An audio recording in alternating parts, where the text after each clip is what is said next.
केंद्रीय गृहमंत्री अमित शहा शिर्डी दौऱ्यावर आज घेणार साईबाबांचं दर्शन, तर अहिल्यानगरमध्ये विविध विकास कामांचं करणार उद्घाटन।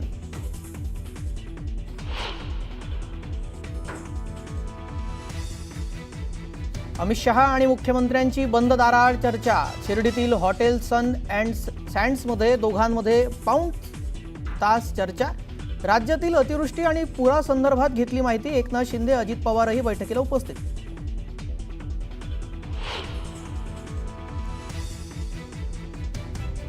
पुण्यातील पॉर्शे कार अपघात प्रकरणातील अग्रवाल कुटुंबाचं महाबळेश्वरमधील हॉटेल पुन्हा अग्रवालांच्या ताब्यात। राजकीय दबावानंतर महाबळेश्वरमधील शासकीय जागेवरचं हॉटेलचं सील काढल्याची जोरदार चर्चा।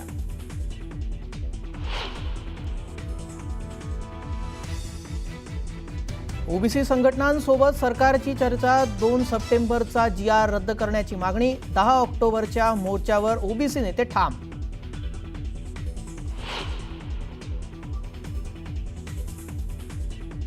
GR रद्द होऊ शकत नाही। ओबीसी नेत्यांच्या मागणीवर मनोज जरांगे संतापले। ओबीसी नेते राजकारण करत असल्याची मनोज जरांगेंची टीका।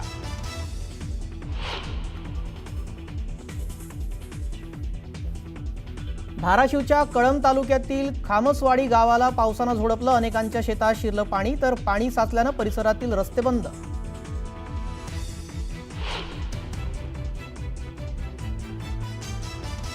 सोलापूरच्या बार्शी तालुक्यात 4 दिवसांच्या विश्रांतीनंतर जोरदार पाऊस। चांदणी नदीला पूर। आगळगाव उंबरगे गावाला जोडणारा पूल पाण्याखाली। शेती पिकांचं मोठं नुकसान।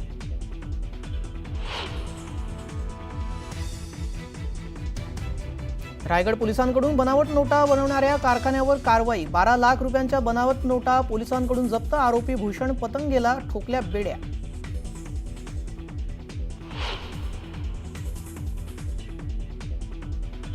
महिला विश्वकप सामन्यात आज पुन्हा भारत पाकिस्तान क्रिकेट टीम आमने सामने। श्रीलंकाच्या कोलंबोमध्ये खेळला जाणार महामुकाबला। दोन्ही संघांमध्ये हस्तांदोलन होणार नसल्याची माहिती।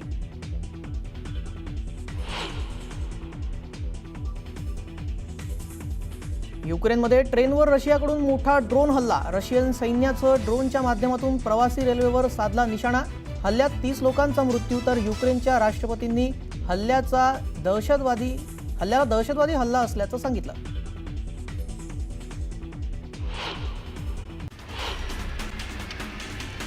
चार दिवसांच्या विश्रांतीनंतर सोलापुरातील बार्शी तालुक्यामध्ये दमदार पावसानं हजेरी लावली आहे। आगळगाव येथून वाहणारी चांदणी नदी ओव्हरफ्लो झाली आहे, त्यामुळे नदीवरील पुलही पाण्याखाली गेलेत आणि उंबरगे पुलावरून जाणारी वाहतूकही ठप्प झाली आहे। धाराशिव जिल्ह्यातील कळंब आणि वाशी तालुक्याला जोरदार पावसानं झोडपलंय। खामसवाडी, मोहा, मंगरुळ, निपाणी आणि वाटोळा या परिसरामध्ये ढगफुटी सदृश्य पावसानं हजेरी लावली, त्यामुळे शेतांना तळ्याचं स्वरूप प्राप्त झालंय।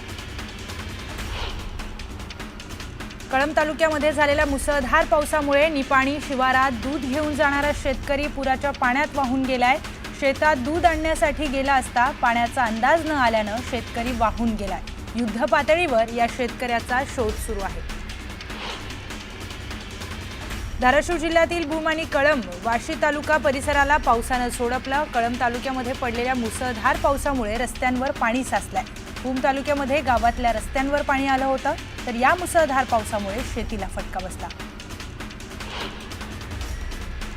धाराशिव जिल्ह्यातील कळंब तालुक्यातील खामसवाडी गावामध्ये मुसळधार पाऊस पडला। मोहा, खामसवाडी, शिळका, धानोरा, मंगरुळ या भागामध्ये मुसळधार पाऊस झालाय। या पावसामुळे अनेकांच्या शेतात पाणी शिरलं, तर पाणी साचल्यामुळे काही भागातील रस्ते बंद झाले।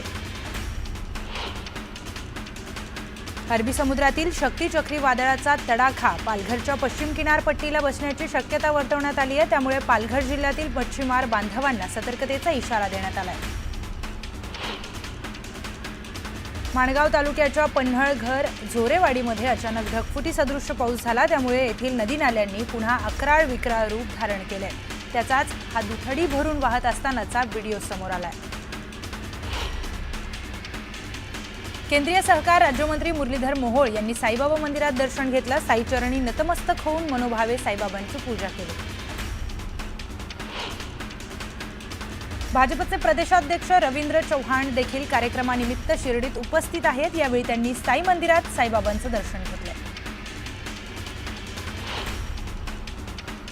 मीरा रोड येथील एका उच्चभ्रू सोसायटीमध्ये गरबा खेळत असताना अंडी फेकली असल्याचा प्रकार समोर आला होता.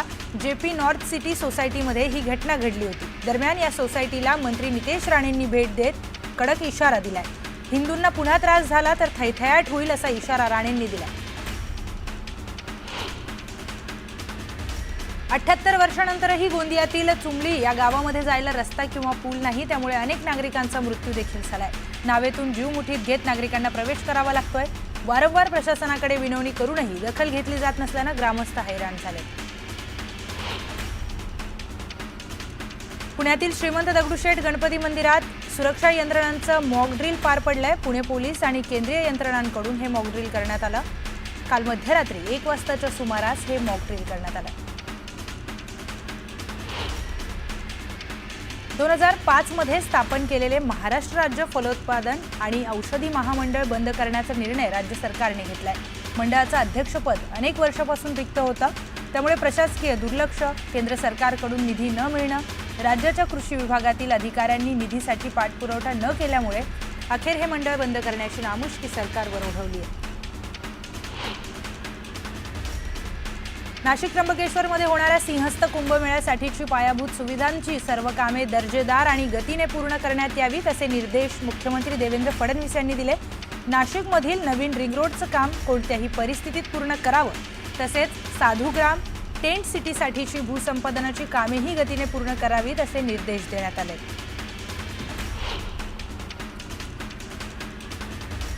रायगड जिल्ह्यातील अलिबाग पोलीस ठाण्याच्या हद्दीत बनावट नोट छपाई प्रकरणी मोठी कारवाई करण्यात आली. पोलिसांनी मयेकरवाडा परिसरामध्ये धाड टाकून कारवाई करत 12 लाखांच्या बनावट नोटा जप्त केल्यात. या प्रकरणी एका आरोपीला अटकही करण्यात आली. वर्ध्याच्या हिंगणघाटमध्ये दुर्गा मातेच्या विसर्जन मिरवणुकीदरम्यान 2 गटामध्ये वाद झाला होता. वाद सोडवायला गेलेल्या पोलीस कर्मचाऱ्यावर हातावर धारदार शस्त्राने वार करण्यात आला होता. या प्रकरणी 2 आरोपींना अटक करण्यात आली आहे. अमरावतीत घरफोडी करणाऱ्या आंतरराज्यीय टोळीला पोलिसांनी ट्रॅप लावून पकडलं. अमरावतीमधील 27 घरफोडीचे गुन्हे उघड करण्यात आले आहेत. तर त्यांच्याकडून सोनं आणि रोकड मिळून 21,36,000चा मुद्देमाल जप्त करण्यात आला. 15 नोव्हेंबर 2025 पासून टोल नाक्यांवर विना फास्टॅग किंवा टॅग अमान्य झाल्यावरही तुम्ही डबल टोल देण्यापासून वाचू शकता. कारण आता सरकारने या संदर्भामध्ये मोठा बदल करत नवीन नियम लागू करण्याची घोषणा केली आहे. आता UPI पेमेंटने पैसे वाचणार आहेत. घाटकोपरमधील भीषण होर्डिंग दुर्घटनेनंतर अखेर राज्य शासनाने जाहिरात फलकांसाठी एकात्मिक धोरण तयार केलंय. नुकताच संबंधित समितीचा अहवाल स्वीकारला असून 21 मार्गदर्शक तत्वे निश्चित करण्यात आली आहेत. या नव्या नियमांनुसार आता होर्डिंगचा आकार, त्यांची जागा आणि सुरक्षितता याबाबत काटेकोरपणे अटी लागू होणार आहेत. शहरातील खड्डे दुरुस्ती हा फक्त पावसाळ्यापुरता मर्यादित विषय नसून संपूर्ण वर्षभर खड्डे बुजवण्याची जबाबदारी ठेकेदाराची आहे. त्यांनी कर्तव्यामध्ये दुर्लक्ष केल्यास कारवाई केली जाणार.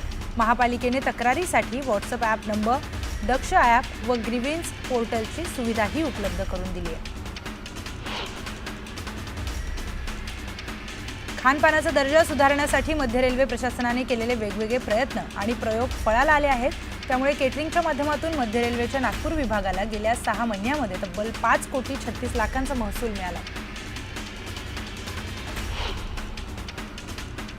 मुंबई महानगरपालिकेतील आरोग्य संस्थांमधील रेबीज प्रतिबंधक लसीकरण केंद्रे, लसीकरण आणि उपचार, लसीकरण मोहीम, रेबीज प्रतिसाद पथक, श्वान नियंत्रण युनिट, प्री एक्सपोजर आणि प्रोलिलॅक्सिस आदींची सद्यस्थिती आणि त्या अनुषंगाने आवश्यक तयारी याबाबत विचारमंथन करण्यासाठी महानगरपालिकेच्या रेबीज विषयक कार्यसमितीची बैठक पार पडली.